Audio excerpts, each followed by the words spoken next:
Well, MKB, Michael Kaskey-Blomain, asked that question on Twitter and wrote about it at 973ESPN.com.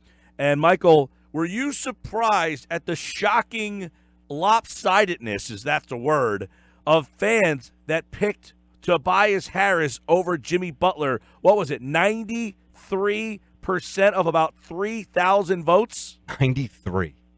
Yeah, Mike, I was pretty shocked. I did think that Tobias would end up leading the poll, but I thought it would end up being something like closer to 60-40. It jumped out to like 93-7 right from the beginning, and I kept waiting for it to kind of balance out. I left it up for 24 hours. Over the course of time, I was kind of waiting, and it literally never dipped below 90% for Tobias. So, he was definitely in control of that poll the entire time. 91% Tobias Harris, 9% Jimmy Butler. 3,000 votes at The Real Mike KB on Twitter. So let me ask you, who is a better fit for the 76ers if they only had to choose one? That is a great question, Mike. And obviously, I had to qualify because people were coming from my neck of Twitter like, oh, don't start a rift. Like, ideally they could. I mean, financially they could keep both. Elton Brand has stated that they plan to keep both. The point of me putting that up was really kind of just to get an idea of how they felt. And also, a lot of things could obviously change between now and July 1st, like tons of things. A lot of it, I think, personally, is going to depend on this playoff push coming up. Like, if this team, they've looked pretty good since the All-Star break, a couple of big wins, a close loss to the Warriors without Joel. They've looked good. If they can continue that trend, and continue to gel into the playoffs, I think there's a good shot that they bring both back. But there's obviously the chance that, if things go south, one way or another, something shows that it's not going to work between, obviously Ben and Joel aren't going anywhere. So if something shows that one of those two guys doesn't mesh with one of the, Ben or Joel, things could be made. But, I do think age has something to do with the discrepancy in the vote. And I do think age is something you have to consider heavily if you were picking one or the other, which is probably why I would lean toward Tobias a little bit. He's, a full 3 years younger than Jimmy, who's going to be going into his 30s. And if you're, no matter who the player is, this isn't a knock on Jimmy or anyone. We're seeing, obviously LeBron's a little bit older, but everyone starts to decline at some point.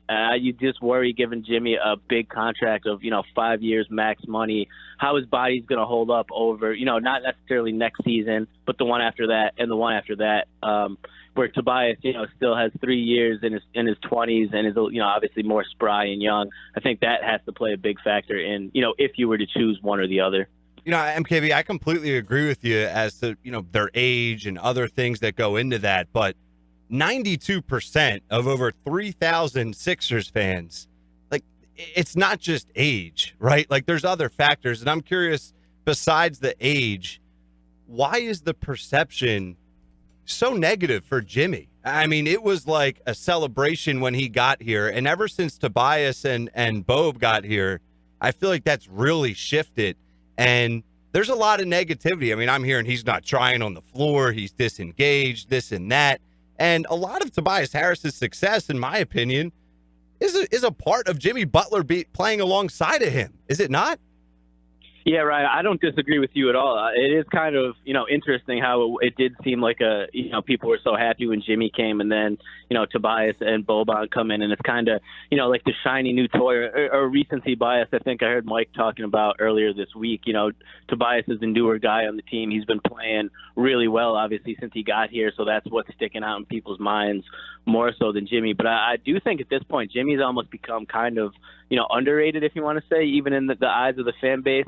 And I think one of the reasons that, Tobias got such a big lead in that poll, too, is because the things that he does, to really help this team win, kind of like you pointed out, Ryan, they're more obvious. Like, Tobias is shooting twice as many threes per game as Jimmy is, since they've both been Sixers, and he's making like twice as many. And, in today's NBA, there's such an emphasis on threes. Fans see, all right, this guy's taking and willing to take and make these shots, and he's knocking them down.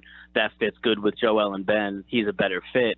Where for an average fan, it's harder to see, Jimmy sliding into the paint for, help defense, or the deflection that will end up with a steal that somebody else gets, but that he started, or a penetration where he ends up kicking out and the ball, he gets a hockey assist. It doesn't show up on the stat sheet, but he kind of initiated an offense. I think a lot of that more nuanced stuff is kind of hard for, an average fan to pick up on, which is, I think part of the reason why for Tobias it's easy to see, like, okay, this guy knocks down threes and runs on the fast break, and, it's right in your face, whereas a lot of the stuff Jimmy does, he scores, obviously, but even his scoring is more, it's efficient, he gets to the line, a lot of free throws, a lot of not flashy stuff. So I think that plays a big part of it, too. Michael Kaskey-Blomain is with us. Yeah, and I think it comes down to a lot of fans like numbers. They like offense. They see Tobias hitting threes and doing all that stuff. But, to me, Butler, to his credit, has almost said, I don't care what my numbers are. I'll just kind of go back into a complimentary, almost like star role player. Yeah, like, but do you think he's happy? Like, do you guys think he's happy, or is he just? He hasn't been a problem. I mean, well, because he can't be a problem, right? He can't be a problem anymore, whether he stays with Philly or not. Don't you guys think that? Or he's thinking that?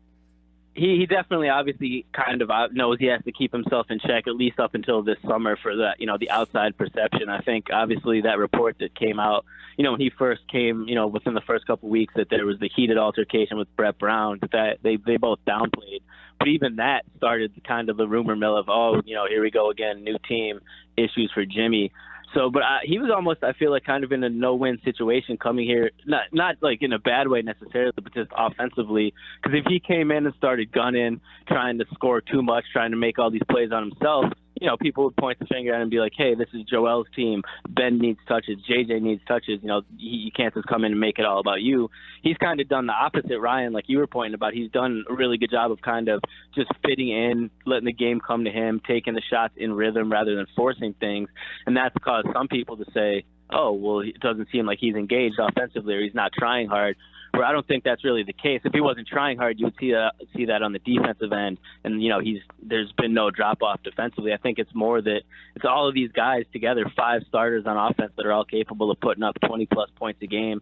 And Jimmy, like everyone else, I think is really trying to kind of not overstep their bounds and just figure out how they all fit with each other. Now, but from what I've seen, being in the locker room, and I think Mike could probably agree, it doesn't seem like Jimmy's been unhappy with the team, especially with the wins, is what he keeps saying. As long as they win, he's happy. Yeah, and Saturday night he did not speak afterwards. I don't know if that was just because, whatever. I mean, they had Tobias out. The Sixers have changed the way they kind of do their post-game pressers. Used to go in the locker room and they would pull the guys in the locker room in front of the screen. Now they do it in the press conference room. That's how much media is now covering this team. But it was Joel. Well, no, Joel was in the pregame. It was Ben Simmons and Tobias Harris, and then they brought out Mike Scott. Right. So Jimmy never came out. But typically he is one of the guys that comes out there, and he always seemingly is in a very good spirited mood. I mean, now, that being said, Michael, do you think that his role that he's in right now is the best role for him on this team? Like, do you think they can be getting more from him, or is this kind of what they envisioned from him? Mike, I think it's pretty much what they envisioned for him. I don't know if it's exactly what he envisioned, but they didn't bring him here to be, a ball-dominant guy that, we maybe saw in Chicago or some flashes of in Minnesota. That's not why he was brought here. He was brought here, obviously, to a team that had, obviously, number one option in Joel, another young all-star in Ben, and guys that were capable of shooting and putting the ball in the basket. And then you also, now bring in Tobias. It was never meant for Jimmy to have to carry the load offensively. Now it's, we don't know how he feels inside, obviously, and it's just a matter of if he's okay with this role or if he would rather be, more high-usage, high-volume player on, probably a less successful team. He's said every time that as long as his team's winning, he's happy with the role. I think Brett's, obviously there was that report that we touched on a couple minutes ago that he was unhappy with how he was being used early on. And I think Brett's done a pretty decent job, incorporating some other things that Jimmy's comfortable doing since then. We've seen him initiate the offense more, serve as kind of a de facto point guard in some situations. They've run a couple more pick and rolls, let him, do things with the ball in his hands a bit more.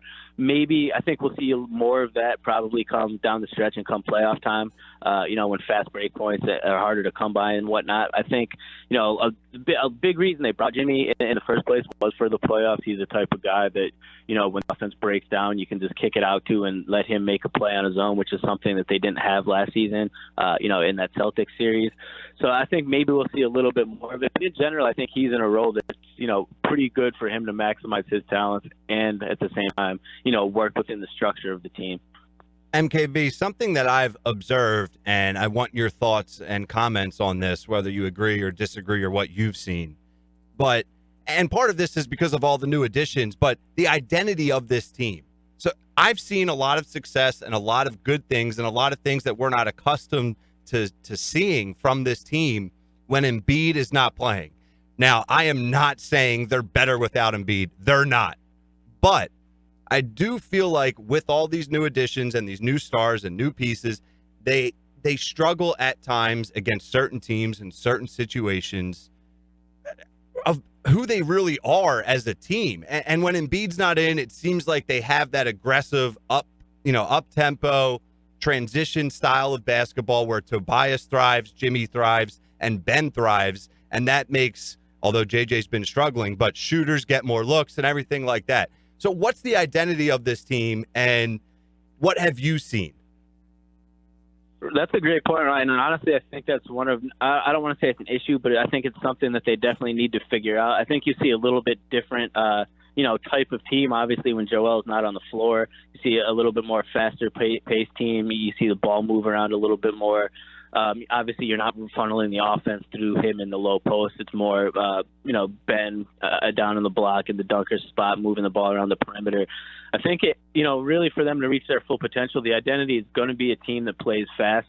And I think, it's going to be up to Joel a little bit to, not take a back seat in any way. He's still the number one option. But I think there's just certain times where he has to be okay with the ball, maybe not funneling to him on every possession and it being a little bit more free-flowing, especially against a team like, Boston. Al Horford at this point in time is not – we watched – I'm sure you guys have been watching the Celtics. They're not – he's not as quick as he was on the perimeter where, if you have Joel down in the post banging against him, that kind of gives Al an advantage.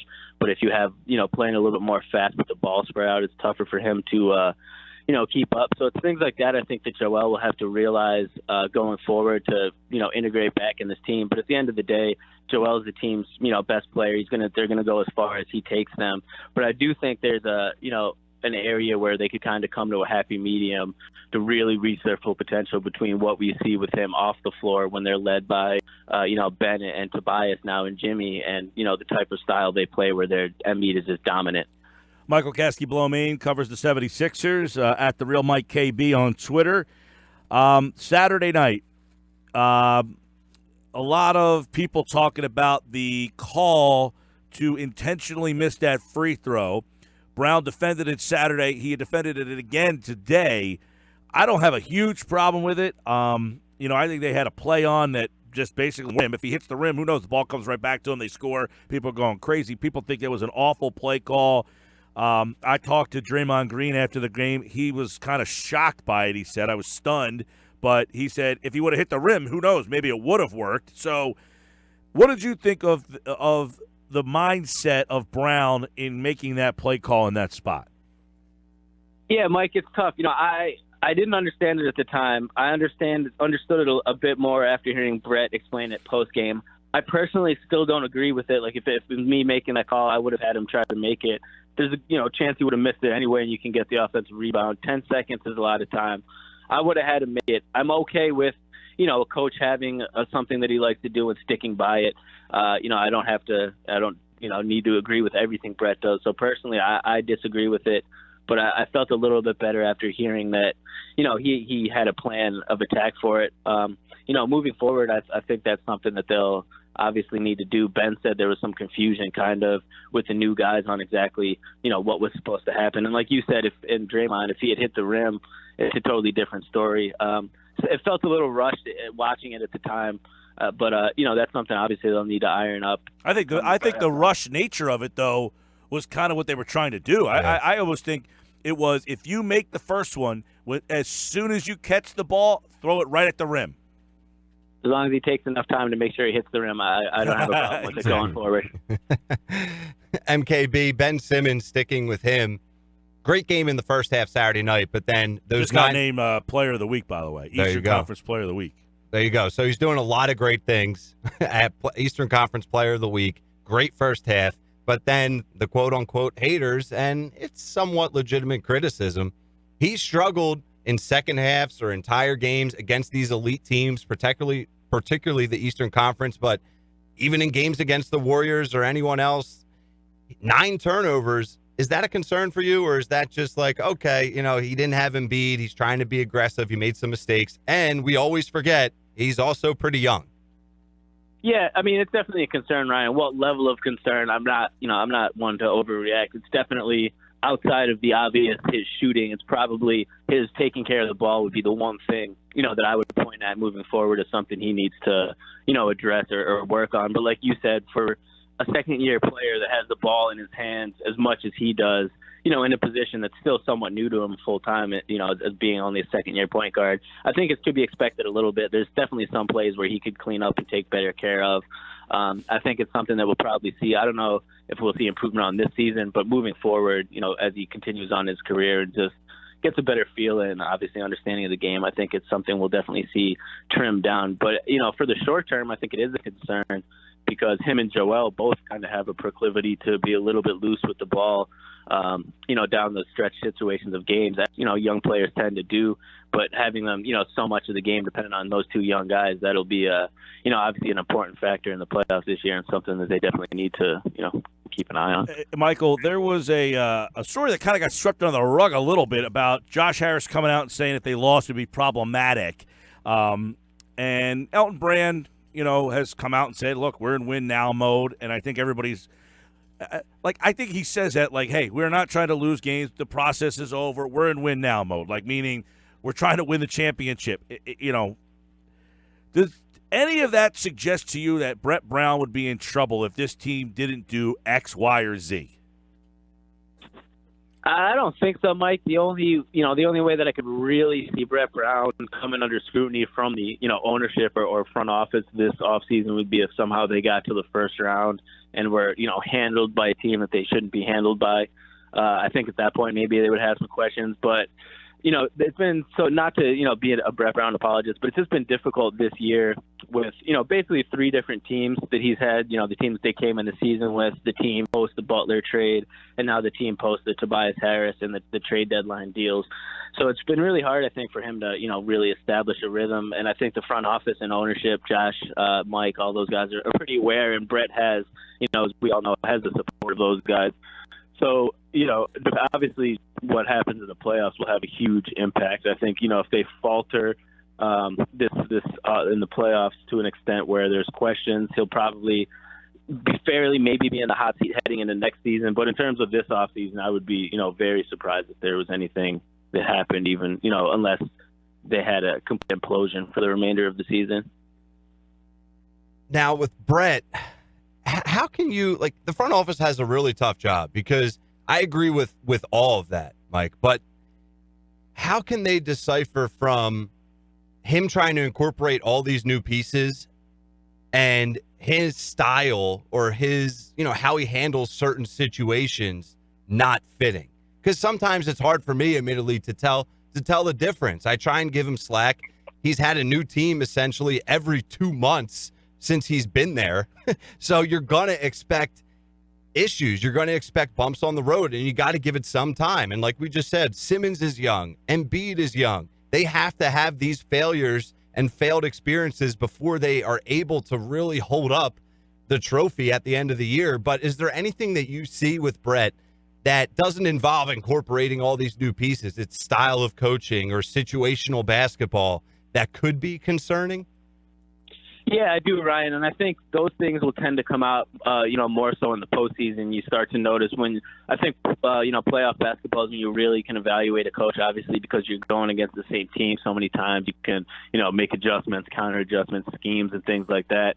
Obviously, last year was Brett's first in the playoffs. I thought he did pretty well against a veteran coach in Spoelstra. Obviously, I did think he was outcoached against Boston in that second round, and I think, in the playoffs this year, it'll be interesting to see how he's able to make those adjustments, because what they do in the regular season now obviously is not always going to work. They're not always going to be able to play, at the fastest pace that they play throughout the regular season. The threes aren't always going to be falling. The opportunities aren't always going to be there. And at that point, I think it's going to obviously be up to Brett to, make the changes that are going to need to be made. Especially, it'll be the most obvious, obviously if they play the Celtics again, because you can compare it, immediately to last year. But even against some of these other teams, I think you'll need to see, the adjustments that he makes from the team that we're seeing in the regular season now up until that team. Up until that point, though, for the remainder of the regular season, at least personally, I don't think you could really judge him. I think he's using specifically, and he's even said it, it's almost like an experiment for him at this point to figure out what lineups click well, what rotations are going to work for him in the postseason with all these new guys. So I think some of the, up and downness of the lineups at this point in time and things like that you can chalk up to what you were saying, Ryan, kind of him figuring things out.